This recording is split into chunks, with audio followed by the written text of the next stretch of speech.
So I was very close to not playing the 10K PLO8. I almost surely wasn't going to.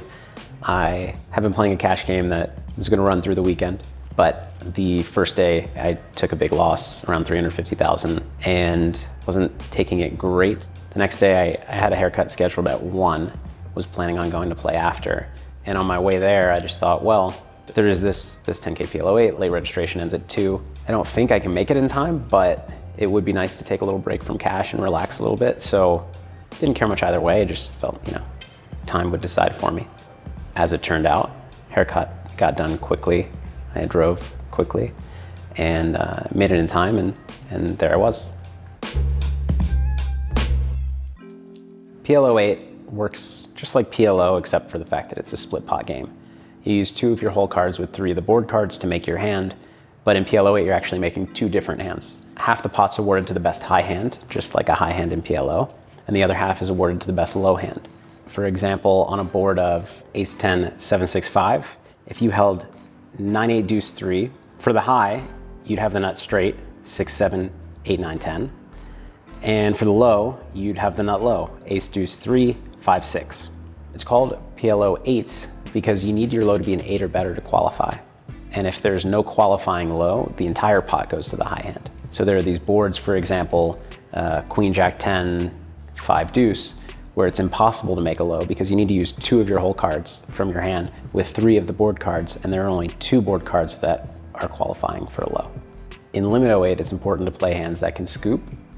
In PLO8, it's a little bit more okay to play one-way hands, especially on the high side, because when you do hit your hand, you can win quite a bit, and you can force low draws off of the pot with some very large bets.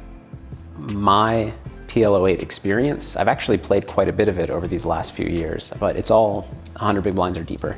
And you only start with 25 big blinds when you late register like that. So it became apparent pretty quickly that that experience wasn't really gonna help me because PLO8 is just a drastically different game at short stacks than at deep stacks. I realized it was a lot more about hand selection and picking your spots and sometimes just having to commit your chips. You start with a 50K stack at 1K, 2K blinds. Early on, I flopped a couple sets of deuces actually with ace, deuce, deuce, I think both times, and chopped 1, 1, 1, and was up to 100K pretty quickly. But from there, it was a relatively slow day, small loss, small gain, and so on. And I ended up approaching the bubble, still surviving, but with around a little over 100K chips, which was not that much at that point. Funnily enough, I didn't know that we were approaching the bubble. I remember at around 42 players left, looking up the clock, and it said, I had just the payout scroll down, and I saw up to 30th place paying something, and I was like, okay, so 30 people cash.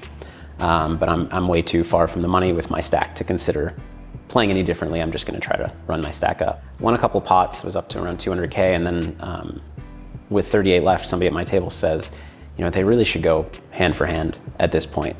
And I thought that was weird because we were so far off the money until I realized that the money was actually 36 players and we were 2 players off the money. So I probably wasn't playing perfectly from 42 to 38 players, but from that point on, perfectly. In one hand, I raised under the gun with ace, king, 10, 4, folded around to Nathan Gamble, who calls in the big blind.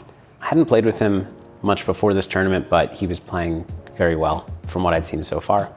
Flop is queen, 3, deuce. He checks to me. I check back with my nut low draw. Kind of pot control, kind of disguising my hand, but not an unusual check back.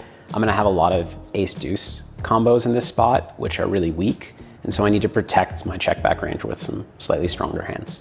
Turns a king, which is great for me. He checks. I bet now with top pair, top kicker, nut low draw, 2 gut shots, and he check raises pot. And this leaves about half pot left if I call this on the river. I can't fold my hand, it's just too good. I think he has a good hand as well, but I just have a hand with too many possibilities. I decided to call with the potential to fold on, let's say, a 9 of diamonds. River is the 7 of diamonds, which completes the flush, but of course gives me the nut low with my top pair, top kicker. He shoves, I happily call, but he's got ace, 4, 5 with nut diamonds. So he 3/4 me, we chop the low, he wins the high with his flush. So the makeup of the table at that point was a lot of small to medium stacks. I kind of hovered between being a medium stack and a little bit bigger than that. And then there was one big stack directly across the table from me, Jeffrey Pallarino, who I hadn't played with much up until this point in the tournament, but had a lot of chips and seemed to be playing a lot of pots and properly bullying the table a little bit with the chip lead on the bubble. There were two hands against him that I played that were significant. A lot of players were just folding quite a bit, trying to make the money. One, I limp in late position with ace, ace, 8-6, single suited. He pots from the small blind, I call. Flop is king 5-5, rainbow. He checks to me. I don't have a hand that I want to go for 3 streets of value here with, but I'd like him to call with a king, I'd like him to call with some backdoor stuff, or if he wants to fold a backdoor low draw, backdoor flush draw, that's fine as well. I can protect my hand, because my backdoor low draw is not very good. I bet on the smaller side. He called. Turn was a 3, giving me a weak low draw.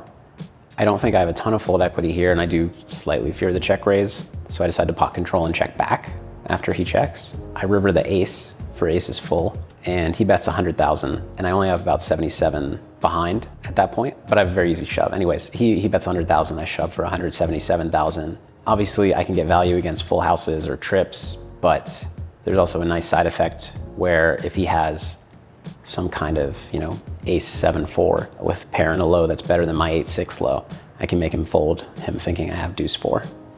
So I shove, he does end up folding. I don't know whether he folded half the pot or not, but that was a nice win. Another hand against him, I raised under the gun with ace 9-7 deuce with nut hearts. He called in late position, everybody else folded. Flop was queen, queen 7, rainbow with 1 heart. I checked, he bet 30,000 into about 60.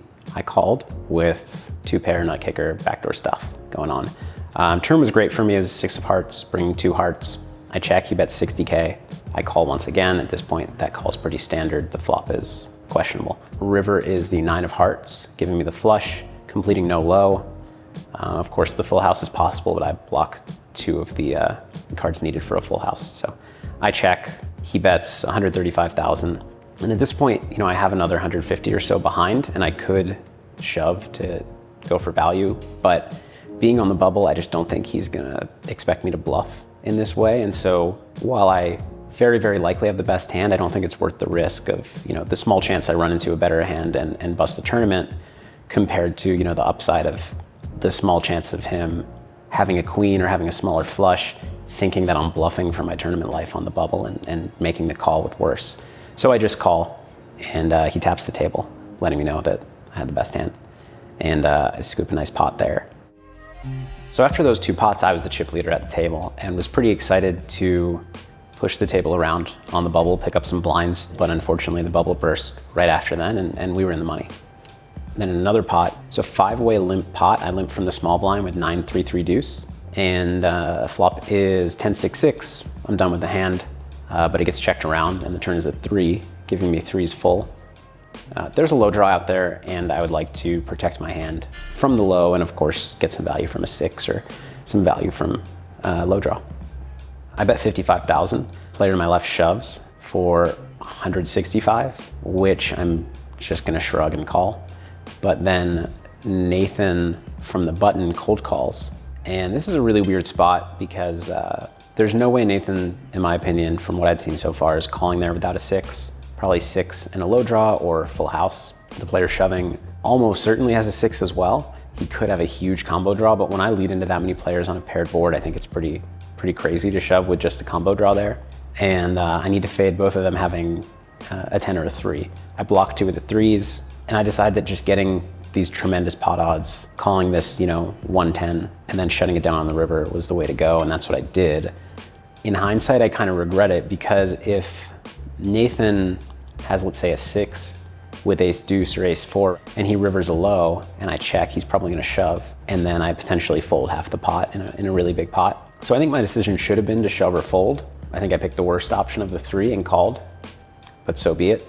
River was a brick, and it went check, check, and Nathan actually had me beat with 6-3, but the player to my left who shoved also had both of us beat with 10-6. So I got some money in dead there and lost a pretty big pot. But from there, nothing too eventful. I ended day 2 with 308K chips, which was, towards the middle with 24 players remaining. And I was excited to come back and play day 3.